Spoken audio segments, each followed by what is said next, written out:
Welcome to the How to Be Awesome at Your Job podcast, the show where brilliant professionals share how to sharpen the universal skills required to flourish at work. Enjoy more career fun, wins, meaning, and money with your host, Pete Makaitis.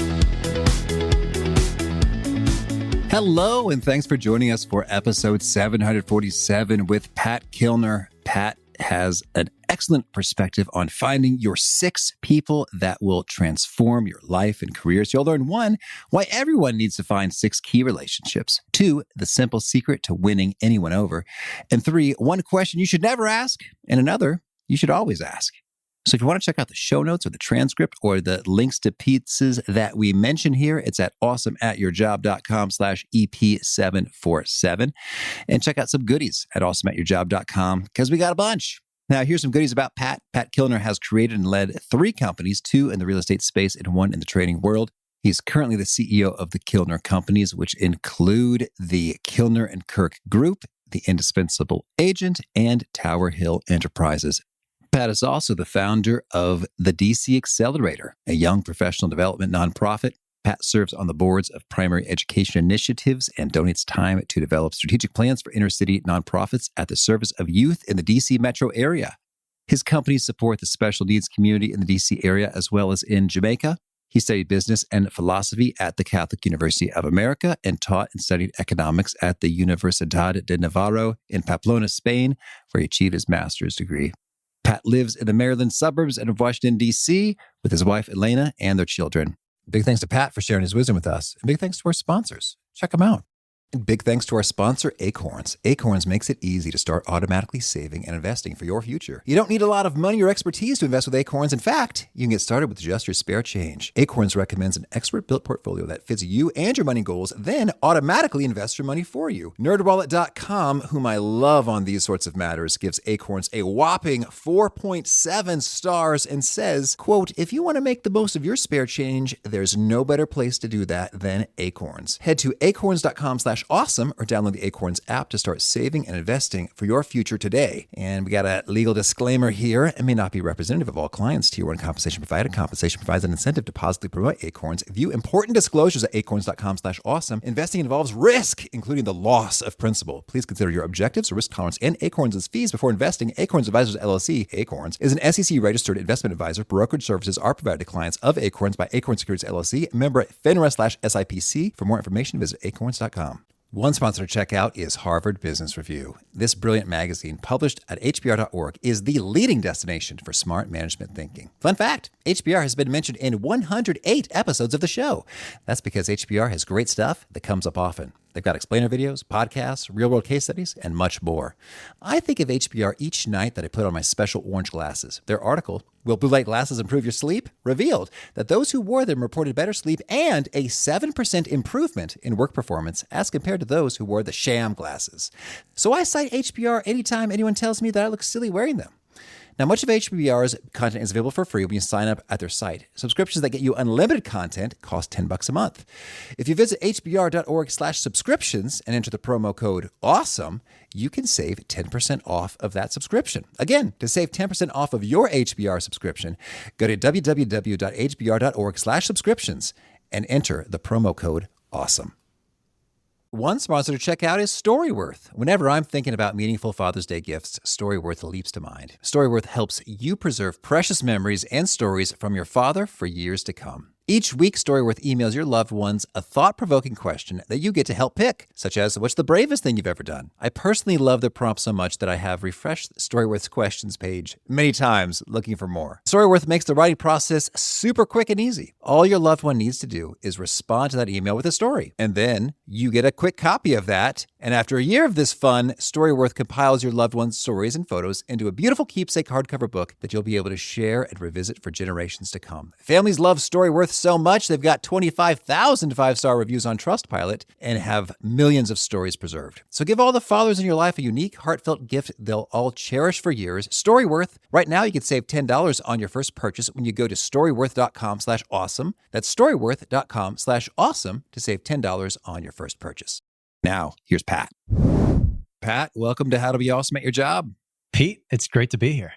Well, Pat, I'm so excited to dig into your wisdom of find your six, stop lead generating, and start building influence, which has plenty of applicability, not just for sales type folks, but anyone looking to build influence and have mentorship and good things flowing. But first, we have to hear about your semi-pro athletic experience in Spain. What's the story here? I had played soccer undergrad, and I ended up having the opportunity to go and study in Pamplona, Spain. So running the bulls, which only happens, that's a 10-day event. That's not what little Pamplona looks like all the time. But I was there, and the great news is there is no NCAA in Spain, but the university had a futsal team, which was just starting to make its way into the US at the time, futsal, but it was really big in Brazil and Spain. And I'm looking for a way to get some exercise in, go try out for the team and make the team. And because there's no NCAA, everything is semi-pro. There's just gradations of semi-pro. And this university team was a pretty high-level semi-pro team. And I didn't even know what I was getting myself into. But that's how I stumbled into it, is just through the extension of my academic career and being on a really cool campus and friendships that led me to try out for this team. Total blast, and learned some great new skills and made some awesome friends in the process. Oh, that's beautiful. That's beautiful. Well, we're going to talk about building friends and allies and networking. Maybe to kick us off, could you share one of the most surprising, fascinating, counterintuitive discoveries you've made along the way when it comes to what we might call networking, we might call relationship building? What do you want to call it? Yeah. So, well, I want to talk about it as business development, right? So every business needs to generate revenue. And what I want to propose to anybody who's listening, regardless of whether you feel like you're in the business development realm or not, is that you are contributing to that. You're contributing to a business and it's functioning. And in some way, shape, or form, we're all business developers. And as I began researching this book, and frankly, actually before that, maybe I'll tell a quick story about how I sort of stumbled upon this. I was teaching a class of entrepreneurs, business owners, business leaders in the DC metro area, which is where I'm from, of about 40 people. And we're doing a mid-year check-in on their businesses. And I said to them, okay, so you all had revenue goals. What are those goals? 6 months ago, what did you set those goals at? Write that down. Okay, they write that down. Now, how are you trending towards those? We're about 6 months in. How are you trending towards those goals? Write that number down. Now, you may have been a little bit overly optimistic at the beginning of the year, so that's okay. We still have 6 months to catch up. Given that, what is the lead generation tactic that you have in your back pocket that you can pull out and make that revenue come in the door, right? And I spoke about it specifically through the lens of lead generation at the time. And they all wrote that down. And I was treating this as sort of a mastermind. So I said, okay, great. We're going to get a few really good things here out of 40 people. I said, okay, so given that lead generation, I'm just curious, how many of you are really excited to do that lead generation, not just for the next 6 months, but for the next 3 years, every day, 2 hours a day, just go get it. Because I know that if you're excited about what you're doing, you're going to continue to do it. It's not just going to be a solution for this year, but for future years. If I may, so some examples of these lead generation tactics might be, I'm going to get up in the Facebook ads or the Google ads or start calling people or asking for referrals. So any number of those things might have been on the table. Smile and dial, pound on the phones, right? Scripts, dialogues, objection handlers, all the stuff that you learn in that lead generation paradigm. Knocking doors, whatever it is, speed networking, right? How many networking events, how many cards can I hand out? Those types of things. And when I asked that question in that way, and it wasn't a scripted question, it was a live question, nobody raised their hand. Nobody said, I can't wait to do this for the next 3 years plus. And so now I didn't have any content with which to have the mastermind.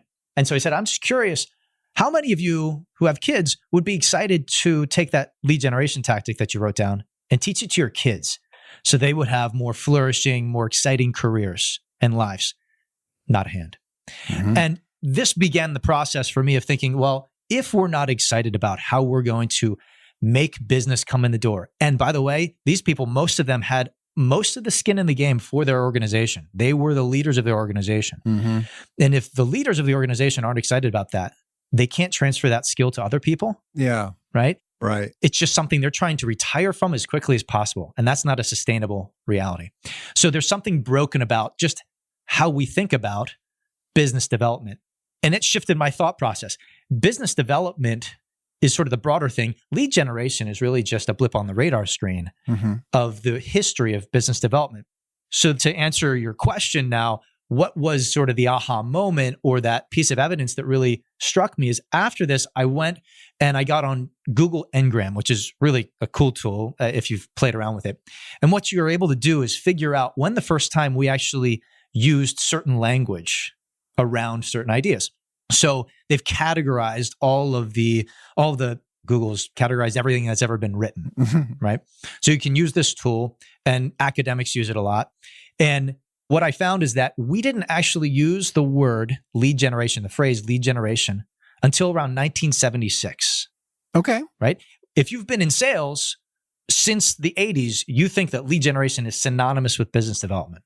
Yeah. But it's actually just, there's been a turn of phrase. Things like smile and dial, things like scripts and dialogues around telephone, hitting the phones, all of those ideas, call centers. You can actually look at how these spike in the 80s and the 90s, and then how they get taken over by technology and reused. So who does lead generation better than any human being now? I'm thinking Facebook and Google. Right, exactly. Yeah. The really critical thing, and what I've begun to discover in my research is that if you are doing lead generation, eventually you get beat out by cheaper options that do it 24/7 and actually ultimately better than you, because AI is just eating your lunch when it comes to lead generation, which actually makes us feel like cogs in a big wheel of our business instead of the indispensable drivers of our business. And so to get back to the story, that's why nobody really wanted to continue doing this long term, because whether they realized it or not, they realized I am fighting a losing battle. So take travel agents, for example. How many travel agents do you know, right? Are in your phone? I don't know any. Right. So if you know some one or two, right? There used to be travel agents all over the place. What happened? Lead generation was the thing, right? And they got disrupted radically by tech, right? So Travelocity, whoever, right, has just cut out the middleman because they've ultimately really quickly done better lead generation than a human being could do. So what I talk about in the book is that if you're doing lead generation, not only is it stripping you of your joy of working, but you're also more disruption prone. Yeah. And so let's look at our relationships, and where are the relationships where our relationships are really commoditized, right?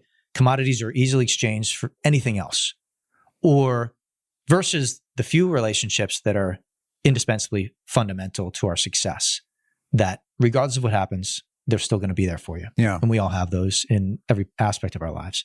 So that's the premise of the book. The question then is, how do I go find those fundamental relationships that are not commoditized faster so that I can accelerate my career? Yeah. And the surprising thing to me is that people have applied this to mentorship. They've applied it to their sales. They've applied it to finding major accounts, to building boards of trustees, because they realize, wow, in order to really accelerate my growth, I just need a handful of really amazing people. That's beautiful. And this reminds me of Keith Ferrazzi's book, Who's Got Your Back, and some stuff I've done back in the day with accountability groups and folks who really, support and challenged me in terms of making things happen. And so, yeah, it is broad and vast, whether you're deliberately trying to get folks who you can sell stuff to, or rather you're seeking out mentorship or other kinds of relationship goodies. So tell us if that's something we want, like, yeah, I would love that in my world. How do we go about doing it? And maybe I start with you say, find your 6. What's up with the 6 and why is 6 people the magic number? So I went and started researching exactly how many people do you need? If the lead generation paradigm tells us you need thousands in order to get a small percentage, right? That's basically, you need to make this many calls in order to have this sale, right? This conversion rate. You have to have this many likes in order to get whatever, right? That dopamine hit. If that's what it's telling us, that volume's the key, how many actually do we need in your 6? And so the shift to sort of reveal it is you need a shift to thinking about being in the talent game. That if you're in business or just in life, you're actually not in a lead generation game anymore. You're in a talent searching game. So how do you go find that talent? Okay. How to do that? Now, where did Six come from? I'm very fortunate to have built a business around great relationships, great professional relationships. And I found the 60 most impactful people who had really long-term illustrious careers. So these are folks typically 60 plus in all sorts of different careers. And I took them out and I interviewed all of them because really, really interested in, well, what are the keys to long-term success and who are the people that made that happen for them? So I was really curious in finding out the characteristics of these people. But in so doing that, what I found is that the average number of people that had made really impactful contributions to really high performers in their careers was just 6 people. Mm-hmm. It wasn't 600 people. It wasn't thousands of people. It was just 6 people. And that kept happening as I'd have these interviews one after another. And so not only did I find the characteristics of the talent that they had saddled up next to or who had invested into them, but I also found that you actually just need 6 of them. And they accidentally found their 6 over the course of an entire career. Mm-hmm. So my question was, how could we go find those 6 in 6 months or a year?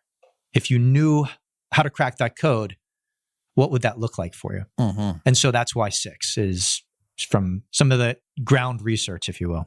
And so when we talk about those 6, could we paint a little bit of a picture in terms of if someone is in someone's 6, it kind of looks like this. Like these are the sorts of things they do for them, they share with them, they talk about. What does that look, sound, feel like in practice? Yeah. So, and you can apply this to, again, anybody in any career. I'll give you the principles that you can apply to anything, but then we can certainly drill into what that might look like for specific people depending on the career. But the first thing you're looking for in terms of a character trait is longevity. So I began looking for people who had clocked a lot of hours with others by virtue of their position. So why longevity versus sort of very transactional relationships, right? So if somebody is in the habit of just having transactional relationships, they're not typically going to be in the connection game and the wisdom distribution game that I'm looking for later on. So that's the first thing, is look for longevity. So people who are spending more time than usual in relationship with folks. And we can drill into that a little bit more. So longevity. The second thing was implicit trust. So for me, I was looking for people who, and this is what I found with others, people who worked in really big organizations, and they found people who were implicitly trusted, not just by them, but by the entire organization. Everybody that ran across them, these people actually, in many ways, their career and their income depended on the fact that everybody who encountered them was deeply implicitly trusting of them.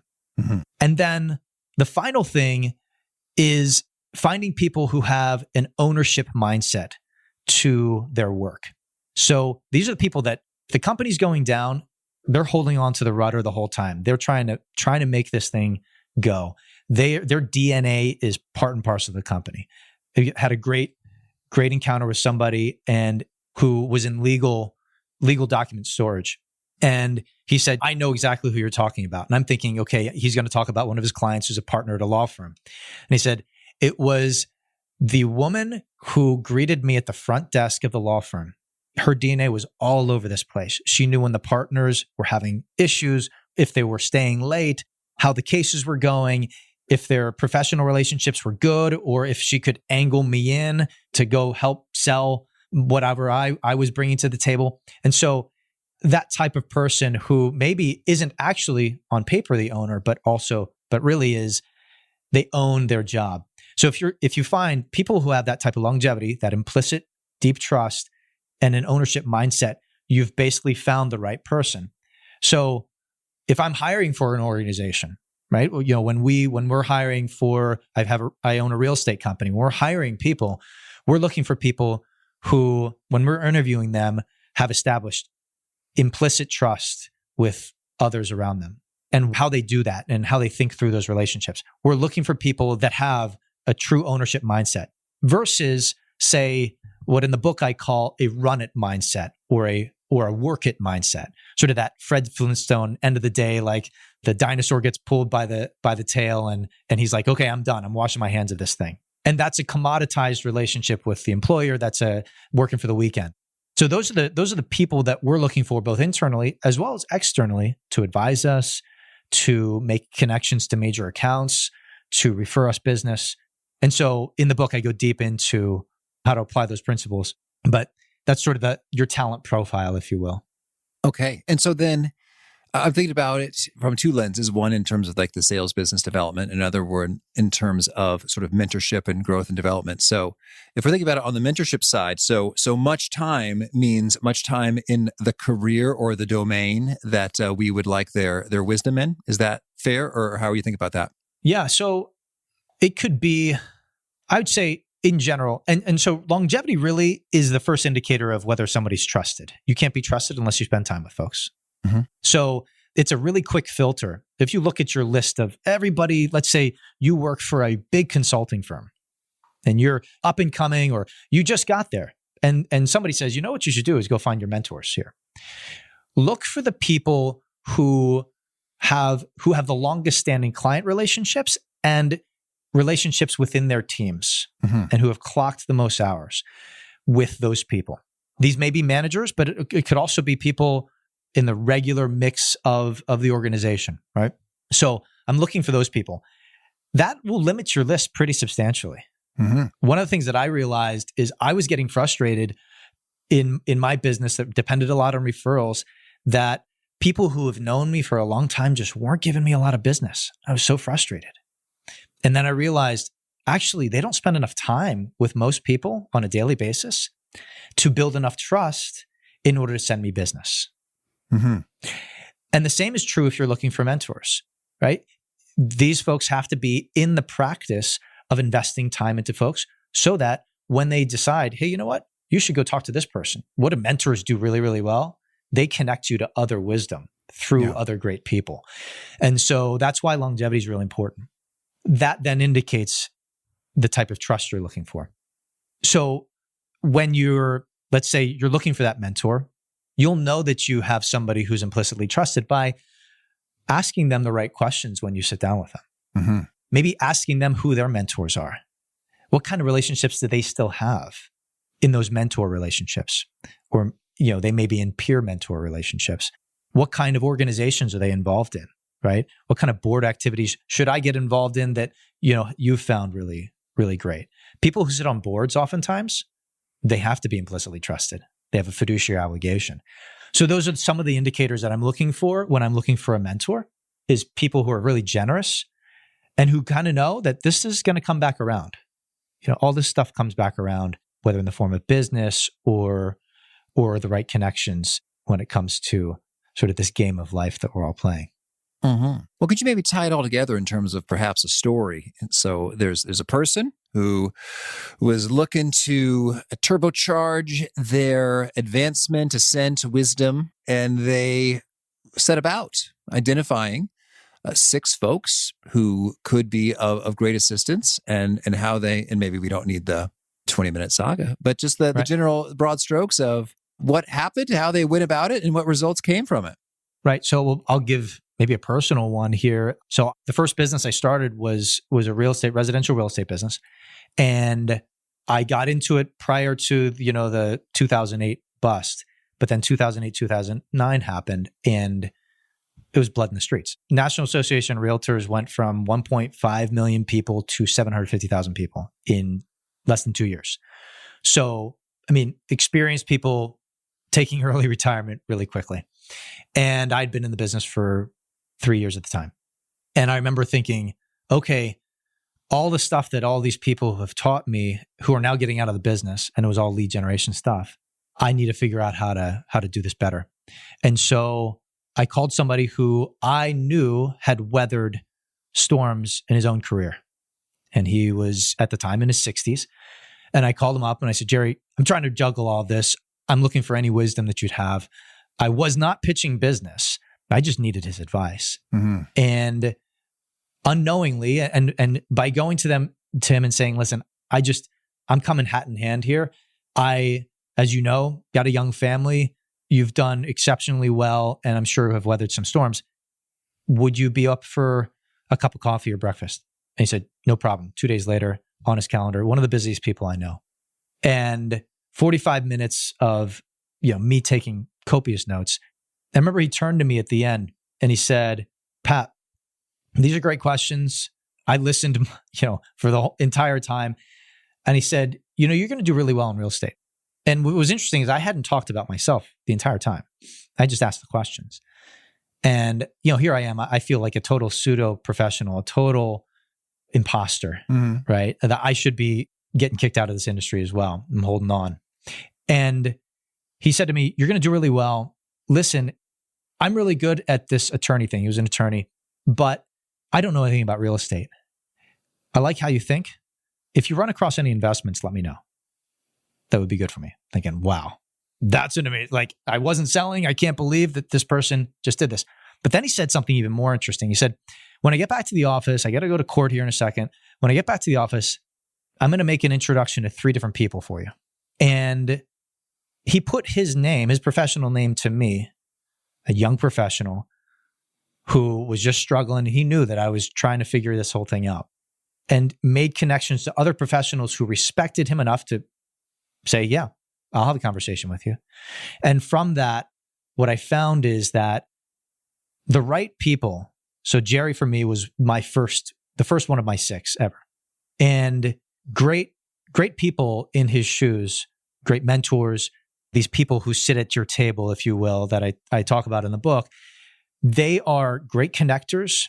They're great wisdom distributors. I got more wisdom in one breakfast than I could ever imagine. But then he connected me to others who could help me. And those others also put their name to me because he had shown them that he was willing to do that as well. And it was my job to research what I wanted to talk to them about, how I could help them, and to stop worrying about not knowing everything and just get out there and have these conversations. But Jerry taught me that the right people will be amazing connectors and amazing, what I call in the book, wisdom distributors for you as well. Mm-hmm. And so that set me on a course to build a really big organization that has provided for my family ever since through a serious recession. Mm-hmm. And I never did lead generation again after that. Beautiful. And so alternatively, you just kept talking to great people who introduced you to other people, and then away you went. Yeah. And I thought to myself, gosh, if I could have one of those conversations every day, what would my business look like? Mm-hmm. So how do I go about doing that? And so I spend the last half of my book talking about how to have those conversations. What's the art of that meeting? How do you land the meeting? How do you prepare for the meeting? How do you artfully have the meeting? What do you do to follow up? How do you add value? Can you even add value? I'm just starting out here. And so maybe I feel like an imposter because I just shifted careers.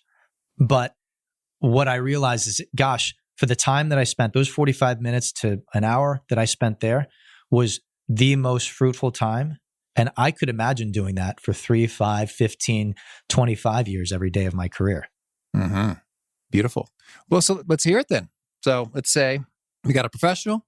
They want to meet some of these people, have some of these conversations, get it going. What's the step 1, 2, 3 of making it happen? Yeah. So the first thing, and it sounds really simple, is make your list. Who do you know currently? And look at that list and ask yourself, okay, of the people who I know currently, you could say, hey, I just arrived in a new town. Mm-hmm. I don't know that many people. Who do you know? Because you know some folks. Somebody helped you move. Somebody recommended that you use this company for X, Y, and Z. So you know some folks. And so make that list. It can be short, it can be long. Then ask yourself, of those people, what would I be if I could ask them one question? What would I be most interested to ask that person about? Some people, you won't be able to come up with anything. Others, you're going to have 3 or 4 questions that you can't wait to ask them. So like a good podcast host, now you have really pointed questions specific to that person. And so that's the first step, is finding just a handful of folks who you want to go sit down with and have a cup of coffee with. That's step 1. You can build that list in a number of ways. Chamber of Commerce, directories. You can look up people. I mean, it's so easy to find lots of lists of people to go sit down with and to be interested and have these conversations with. It's obviously better if you have connections to them prior, but if you don't, okay, you can start somewhere. And we're really, really fortunate to have all sorts of networking opportunities online as well that you can turn into much deeper relationships. So second step is now you've got to get the meeting. So ask for advice. The easiest way to do this is to ask for advice and ask for advice authentically. So here's how not to ask for advice. Don't call somebody, Pete, I'm sure this happens to you all the time. Hey, Pete, you've got the successful podcast. Could I pick your brain? And you're like, gosh, if I had $1 for every time somebody asked me to pick my brain, I'd be super wealthy, right?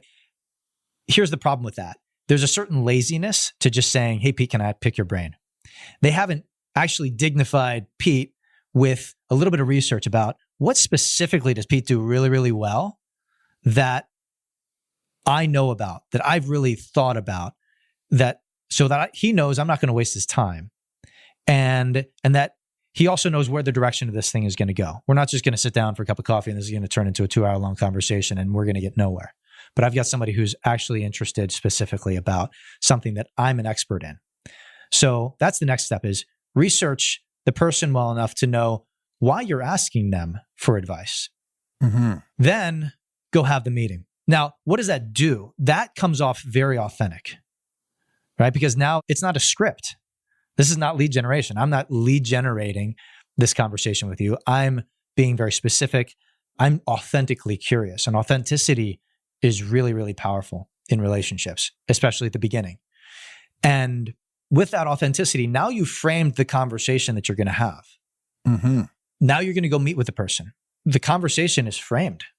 They know that you're going to honor their time, right? They could be the busiest person you could possibly find. If you show them that you're going to honor their time and you're authentically curious, they'll have the conversation with you.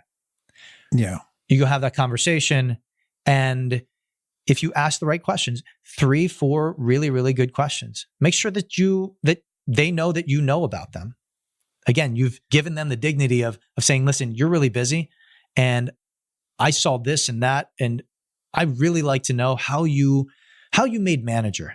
Mm-hmm. How did you go from here in your career to here in your career, right? That seems like almost an impossibility to me, but I'm sure that you've got some insight in this. Or how is it that you landed that major account when you were pretty early in your career? How'd you do that? Who were the people that made those connections for you? So asking that. Or you might be I remember going through a phase where I really wanted to know what made high performers tick and what their daily routine looked like. Because I really wanted to hone in my daily routine. I was coming off authentically to that and asking that question as well. So those are some of the things. And now those are the bedrock for a much deeper conversation. Here's what I found with Jerry is that because my conversation and my questions were specific and authentic, he liked how I thought. And he said it. He said, Pat, I like how you think. You're going to do really well in business. We don't work with people because of what they know. We work with people and we hire people and we want to continue relationships with people because of how they think. That's true. Yeah. I think about your best relationships. Yeah, that resonates. And I guess I think about what not to do. I received a LinkedIn message like, oh, hey, I see that you're a podcaster. Could you send me a link to your podcast? This is on LinkedIn. And I'm thinking, my LinkedIn profile literally says Pete Mikaitis, podcast host and trainer-in-chief at awesomeatyourjob.com.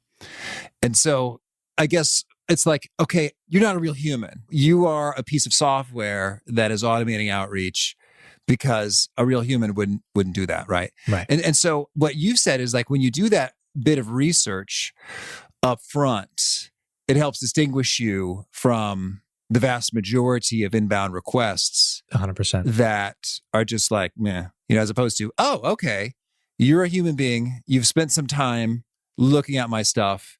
Therefore, I have an inkling that if I were to invest some time in you, it's going to be well spent. And I think Tim Ferriss has some good tips about how you show just that.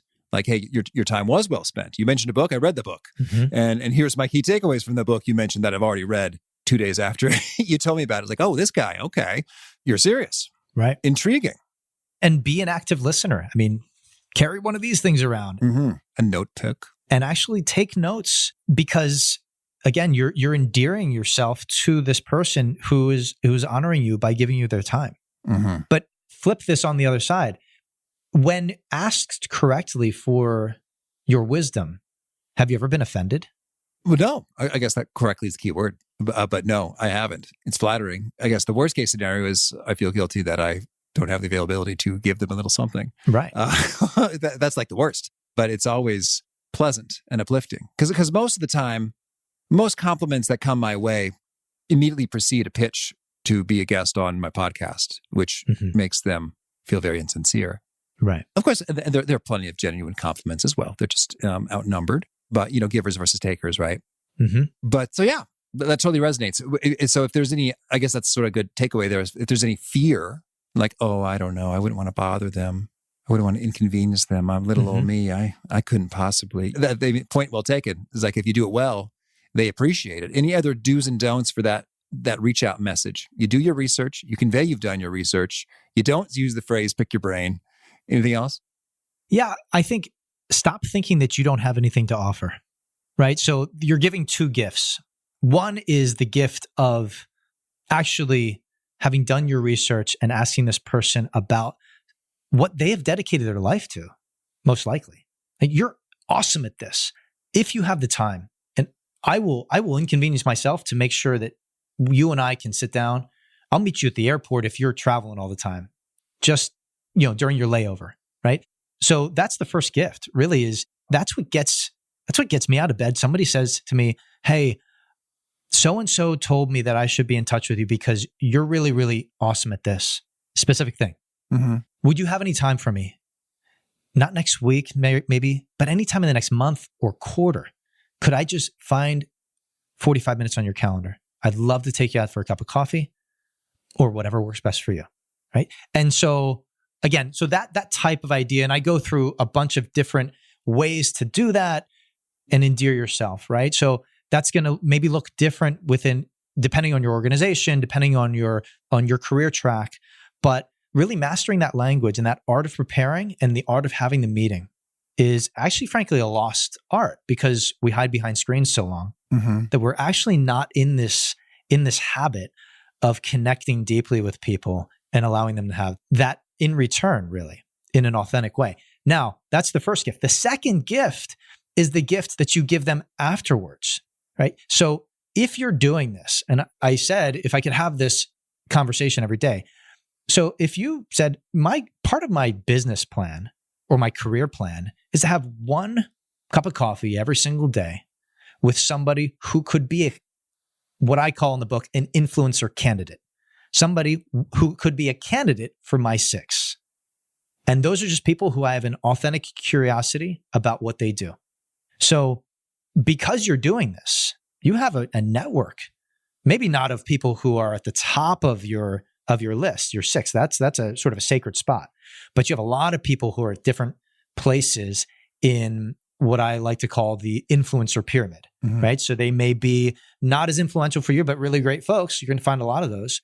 And now you can be a connector of great talent. Again, you're in the talent game. You're looking for just a handful up here, but you will have, you do this for a quarter, you do this for half a year. You've got 50, 100 people who know your name and who you can connect others to. And so even if you're not somebody who's old and wise and can give that wisdom like Jerry did to me, you can certainly be what Jerry also was, which is a connector to other great minds and other great influencers potentially. So that's the next gift. And so those two gifts really are super impactful. And what it does is it reframes who you are in the mind of the potential influencer. They now see you in a totally different light. Yeah. So those are some of the hacks, if you will, of that conversation. That's cool. Well, thank you. Well, Pat, tell me anything else you want to make sure to mention before we shift gears and hear about some of your favorite things. Yeah. So I'd say this, never leave a meeting without asking this simple question. Knowing what you know about me, Pete, who else do you think I should talk to? If you were in my shoes, who else would you go talk to? Because not everybody is going to be your Jerry who's just going to think to do that, to make the connection. Right. But if you prompt that, what I found is I had maybe a list of 25 people when I started out, right? Who I was just desperate to learn from. That turned into a list of thousands over the years because I prompted that question. And so if you're in these great conversations, again, you're looking for a mentor, knowing what you know about me, who am I looking for? What I found is also just mathematically, you're looking for basically a 1 in 20 talent. So Pete, I'm sure you've hired folks before and you go, gosh, when you're hiring out of desperation, you'll take the first person who sends you a resume, right? When you're looking for talent.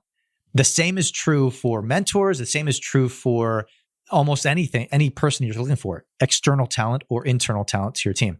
But if you've talked to 20 people, gosh, you know what the landscape looks like. And you can now choose who you're going to go invest your time in or time with and who you want to forge that relationship with. You can talk to 20 people over the course of a month. Over the course of 6 months, you've found your 6. That's good. I see how that math works there. Monday through Friday. Thank you. Yeah. Take off the weekend.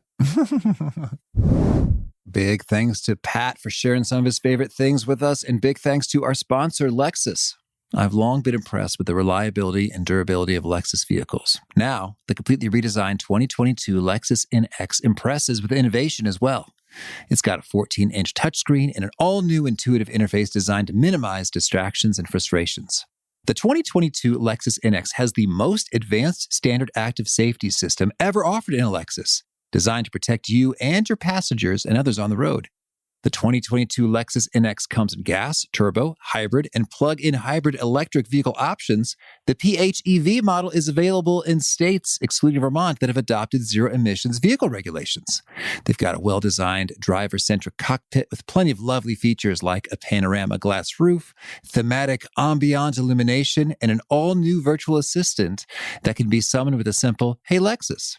To see the new NX and discover everything it was designed to do for you, visit lexus.com/NX. The all-new 2022 Lexus NX. Welcome to the next level. Well, now can you share with us a favorite quote? This one's from Dostoevsky, so great Russian novelist. And he said, and this is really comforting to a guy who got straight B's through college. He said, "It's not the brains that matter most, but that which guides them, the character, the heart, and generous qualities." And I love that. That's, as a dad, that's what I want to teach my kids. So that's one of my favorite quotes. And a favorite study or experiment or bit of research? So that Google Ngram, I thought was, I nerd out on using that. And I think it's really interesting to understand how we use language and why we use it at certain times, and how it impacts us. So as a tool, I thought that was really, really interesting and something I think that I use quite a bit still. And a favorite book? Okay, so I've got 2 here. One is my favorite book of the year. I've probably recommended this book more than any other, and it just came out this summer. A book called Wanting by Luke Burgess. It's on the reason why we want what we want and how people influence, how the people around us deeply influence why we desire, not just why we want things, but why we actually form certain desires for things. Totally made me shift how I see the people around me. And I wrote a book about the people around me. Fascinating book. He studies a guy named René Girard, who many people know was a mentor to the likes of Peter Thiel and others at Stanford. So awesome book, a must read. And then David McCullough's The Wright Brothers. One of the coolest stories about entrepreneurship around. And I'm an entrepreneur. And this is like, these guys totally bootstrapped it and figured it out after, having a bike shop. So really, really cool story. And a favorite tool so that you used to be awesome at your job? Optimalwork.com.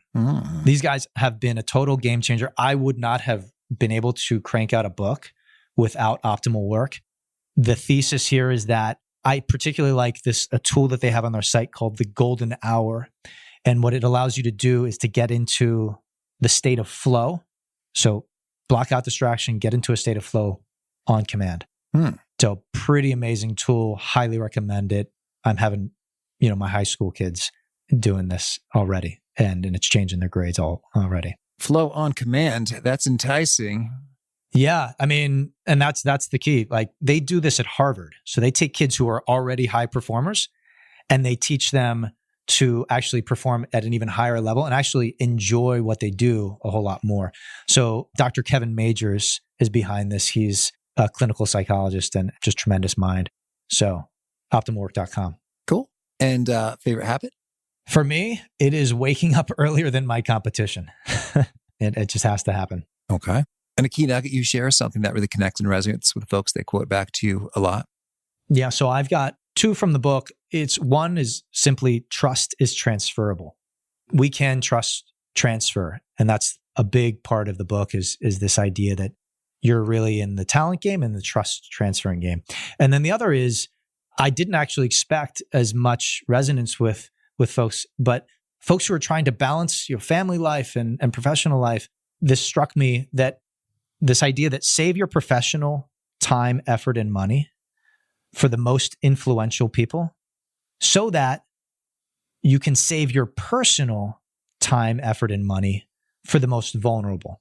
Mm-hmm. Right? So whatever you're in, like in my case, those are kids running around in diapers at a certain point of my life, right? But that's why I work, is so that I can provide and really spend my time, effort, and money with them. And if folks want to learn more, get in touch, where would you point them? So really easy, find your six, all spelled out, .com or patrickkilner.com will lead you to me. Yeah, and it's pretty easy. There's forms on there. You can probably find my email on there as well. All right. And a final challenge or call to action for folks looking to be awesome at their jobs?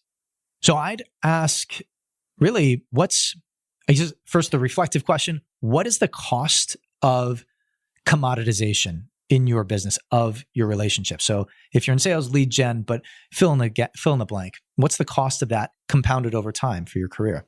I'd encourage you to take the Find Your Six challenge. I lay out a challenge at the back of the book, and it just says, here's how to go about the challenge. Here's how to find your six in 6 months, or at least get to that point. If you want to totally reframe your business development and understand that regardless of what your position is, you're in the talent game.